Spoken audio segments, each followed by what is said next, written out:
Guys welcome to my channel Assam blog আৰু মই যে আহিছোঁ তামোলপুৰ গাড়ীৰ ডিলাৰলৈ।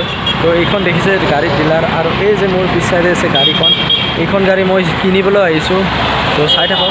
তো এই গাড়ীখনৰ যে ডিলাৰটো আছে এইটো হ'ল বাজাজৰ হয়, আৰু এইখন নতুন মানে পালচাৰ যোনবিলাক 180, 220, 150 সেইবিলাক বন্ধ কৰি মানে এইখন গাড়ী ওলাইছে N160 আৰু N25 এখন আছে।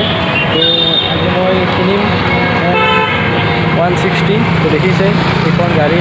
তো ডকুমেণ্টছৰ কাৰণে মোৰ দাদা মানে অলপ আগত মানে ফিংগাৰ দিব গৈছে। তো আহি পেলাই গাড়ীখন লৈ ল'ম।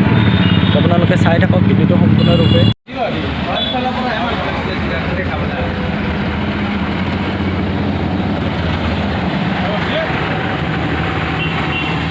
হে গাইছ, ফাইনেলি গাড়ীখন ল'লোঁ দিয়ক। লৈ মানে এতিয়া দাদাহঁতৰ ঘৰত যাই আছোঁ। গাড়ীখন দাদাই চলাই আছে, মই এতিয়া মানে দাদাৰ স্কুটিখন চলাই আছোঁ। দেখিছে বৰ্তমান 44ত চলাই আছোঁ স্পীডত, আৰু দাদাহঁত আগত। তো দাদাহঁতৰ ঘৰত যায় স্কুটিখন থৈ তিনিজনে মানে দুখন বাইকত আহিম। তো বাইকখন মই ভাল কৰি ঘৰত যায় অকণমান ভাল কৰি দেখাবলৈ চেষ্টা কৰিম। তো আপোনালোকে ভিডিঅ'টো সম্পূৰ্ণৰূপে চাই থাকিব। তো গাইছ, গাড়ী এইখনে ল'লোঁ, চাই লওক, অলপ ভাল কৰি দেখাই আছোঁ। তো দেখিছে। তো গাইছ, পইচা নহয় মানুহ ফাইনেন্সতে ল'লোঁ দিয়ক। আৰু এনেই আপোনাৰ নেকেট দামটো হ'ল 1.5 লাখ টকা। 1.5 লাখ মানে 1,50,870 টকা দাম।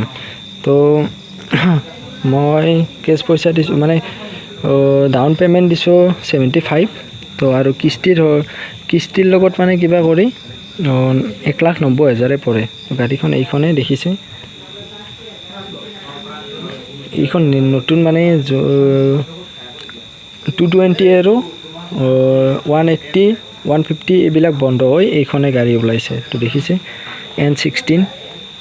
তো এইখন দেখিছে।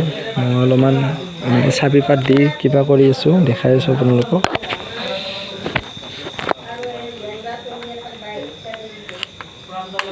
তো দেখিছে টাংকি পুৰা ফুল আজি, 2 দিন পিছত নহ'ব পাৰে। দেখিছে এইবিলাক অলপ মুচি দি আছোঁ। তো এইখনেই হ'ল মোৰ জীৱনৰ প্ৰথম গাড়ী। তো ভিডিঅ'টো চাই যদি আপোনালোকৰ ভাল লাগিছে তেতিয়াহ'লে লাইক কৰিব, কমেণ্ট কৰিব, আৰু কি বাইক ল'লে ভাল হ'ব সেইটো কমেণ্ট কৰিব। আৰু যদি চেনেলটোত নতুন কৰি আহিছে তেতিয়াহ'লে ছাবস্ক্ৰাইব কৰি লোৱা। তেতিয়াহ'লে লগ পাম আৰু এইখন বাইক লৈ নতুন ভিডিঅ'। তো তেতিয়ালৈকে বাই বাই, থেংক ইউ।